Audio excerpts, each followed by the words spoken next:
Oi pessoal, tudo bem? Hoje a gente vai estar dando continuidade nos nossos vídeos aqui da parte de tolerância e de ajuste, né? A gente nos últimos dois vídeos, né, a gente verificou, né, as características de afastamento máximo e mínimo, né, para o 22F7, né, referente a eixo, e 22H8 referente a furo, né? E aí agora a gente vai justamente supor a montagem, né, ou seja, a necessidade de montagem dos dois elementos, né, ou seja, o pino montando aqui nesse furo.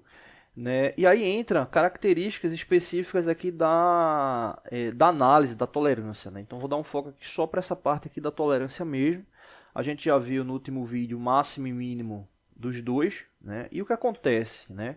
Esses elementos, né, quando eles vão ser montados, né, principalmente em análise de projeto, é muito comum essa verificação de como é que a folga vai estar interferindo ali no ciclo, né, levando em consideração vibração, né, aspectos de rugosidade, né, se vai ter pressão em um determinado ponto que possa vir a ocorrer vazamento, né, caso esteja ligado com algum fluido. Né. Então você basicamente vai ter o elemento, né, tipo fêmea ali para montagem e vai ter lá o elemento tipo macho, né, ou seja, o pino para justamente fazer essa montagem ali no furo. Né. Então é importante saber quais são as características que vão vir, né, que podem vir, né, provenientes da fabricação tanto do eixo como do furo. Né? Porque pode ser que dependendo da condição de fabricação, elas venham atingir um determinado limite onde a montagem vai ficar muito difícil.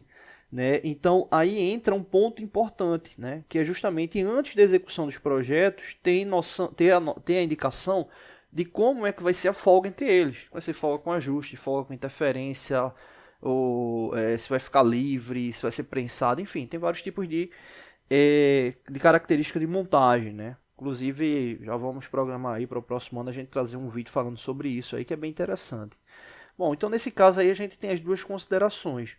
E basicamente o que é que a gente tem que analisar? A folga máxima e a folga mínima da montagem, né? Vamos verificar aqui a folga máxima primeiro, como é que funciona, né? A folga máxima da montagem, ela funciona da seguinte maneira: é justamente a diferença entre o menor valor do eixo e o maior valor do furo, né? Ou seja, é a subtração do maior diâmetro do furo menos o menor diâmetro do eixo. Né? Vou colocar aqui com a fonte menor para poder caber aqui certinho. Então, vou botar aqui F max, né, folga máxima. A folga máxima nesse caso aqui seria justamente 22,023, que é o diâmetro maior do furo, menos o menor diâmetro do eixo, ou seja, 21,959. Né? Então, a diferença entre esses dois elementos aí vai gerar a folga máxima. Né? Então, 22,023 menos 21,959, né, vai dar igual. Deixa eu só corrigir aqui, o cálculo ficou errado. 22,023 menos 21,959, né? Vai dar igual a 0,064, né? Ou seja, 64 milésimos, né, de milímetro ali de folga. Né? Então isso aí seria a condição da folga máxima. Né? Então entra aquela situação, né? Será que essa folga máxima ela vai gerar uma vibração, né? Vai gerar um vazamento? Né?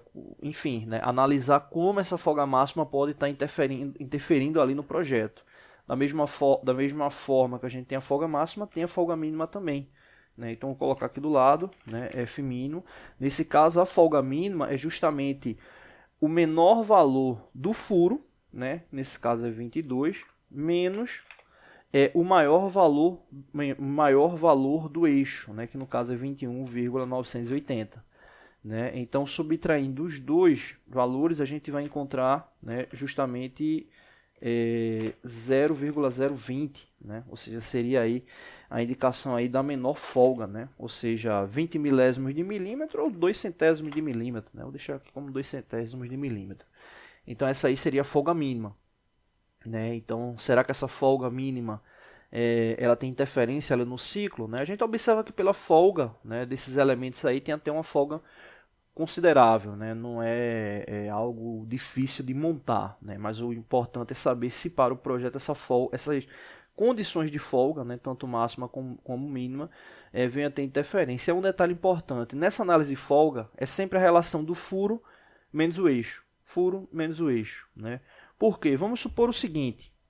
Exemplo, nessa folga mínima que a gente está verificando aqui, que foi a última que a gente verificou, vamos supor que o maior valor do eixo, supondo que o maior valor do eixo fosse 22,002. Ou seja, a gente teria 22 milímetros do furo menos 22,002 do eixo. Ou seja, a gente teria um valor menor do que o outro na subtração. Então isso aí iria gerar uma interferência, ou seja, não haveria folga, né? Haveria ali uma interferência de 2 milésimos de milímetro, né? Ou seja, existe também montagens com interferência onde o diâmetro do eixo é maior do que o diâmetro do furo, né? Então também é uma condição de montagem que normalmente utiliza dilatação térmica ou contração térmica para que venha a ser montado, né, sem ter nenhum dano ali no objeto, tá bom? É isso, não deixe de se inscrever no canal, toda semana tem vídeos novos, valeu!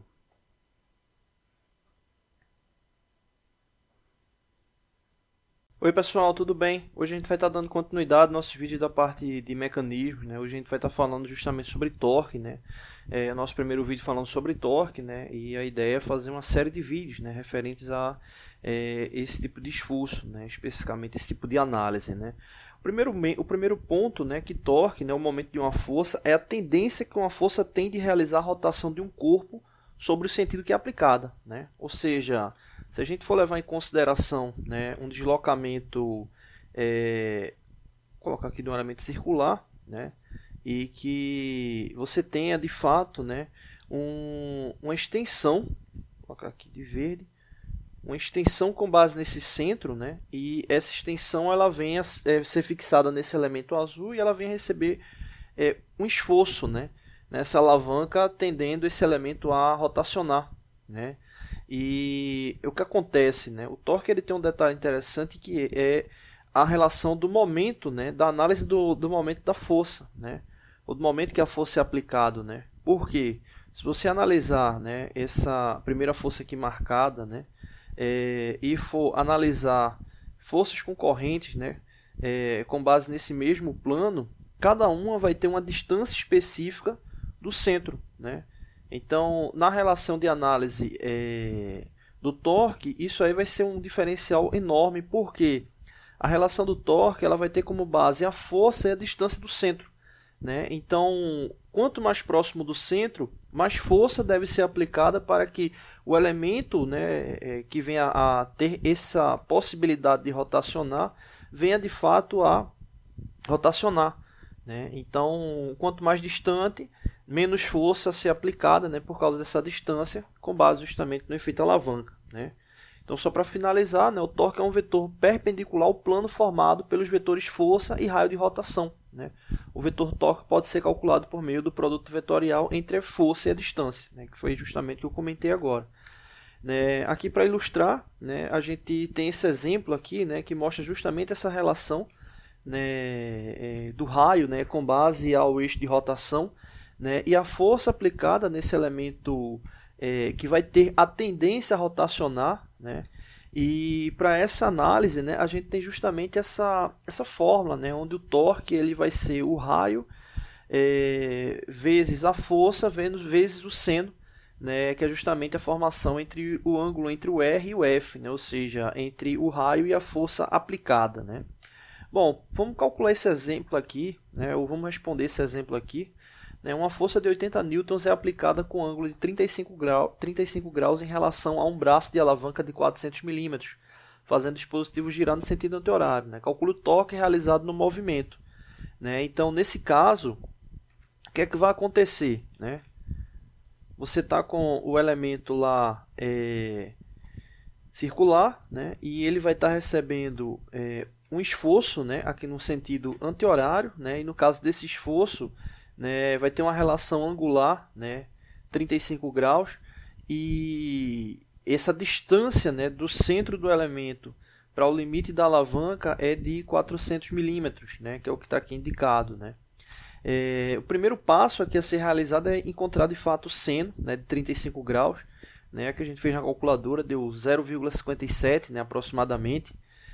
Então, depois disso, né, converter 400 milímetros para metros, né, que vai dar 0,4 metros, E aí, nesse caso, aí aplicar diretamente na fórmula, né? Eu deixei sem as unidades aí nos valores, só para não confundir, mas no caso a gente vai ter justamente a relação de Newton referente à força e metro referente ao comprimento deslocado, né? Então, nesse caso aí vai dar 18,24 newton-metros, né? Então, é justamente aí o torque, né? Referente a esse movimento realizado, né? Essa tendência aí de movimento a ser realizado, tá bom? Não deixe de se inscrever no canal, toda semana tem vídeos novos. Valeu! Oi pessoal, tudo bem? Estamos de volta com mais uma pergunta aqui do canal. Vamos lá para a pergunta, né? O valor indicado e com base em sua unidade apresentada de 7,6 PA é referente a qual princípio, né? Aqui no caso, 7,6, beleza? Seria a referência ali do valor. E aqui no caso traz a referência da unidade, né? Ou seja, a unidade que vai trazer ali a condição de resposta com base ali no princípio. E esse PA é o famoso Pascal, né? Ou seja, quando a gente fala de Pascal, a gente está falando de pressão, né? Então, no caso aí seria 7,6 Pascal, né? É importante lembrar que a pressão, né, ela é a razão entre o componente normal de uma força, né, e a área em qual ela atua, né? Ou seja, resumindo, a pressão ela traz a relação ali da força sobre a área, né? Então você fica com aquela ação ali proporcional, né? Quanto maior a força, maior a pressão, e quanto menor a área, também você tem ali a indicação de uma menor ou de uma maior pressão, né? Quanto maior a força, maior a pressão, e quanto menor a área também, a indicação ali é de maior pressão.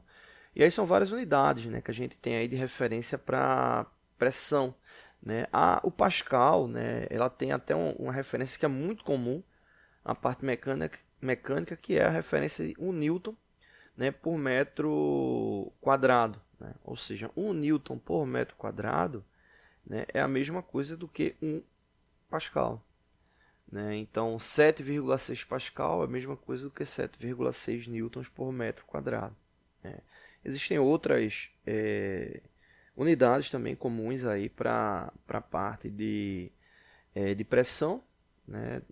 Talvez as duas mais conhecidas seja aí na sequência, tirando Pascal e Newton, né, por milímetro quadrado, seria exatamente PSI, né, que é libra força por polegada quadrada, e quilograma força por centímetro quadrado, né? Acho que são as três aí mais comuns, né? O Newton por metro quadrado, que é a mesma relação ali para 1 Pascal, né? O PSI e quilograma força por centímetro quadrado. Todas essas são unidades aí de pressão, tá bom? Então é isso, valeu!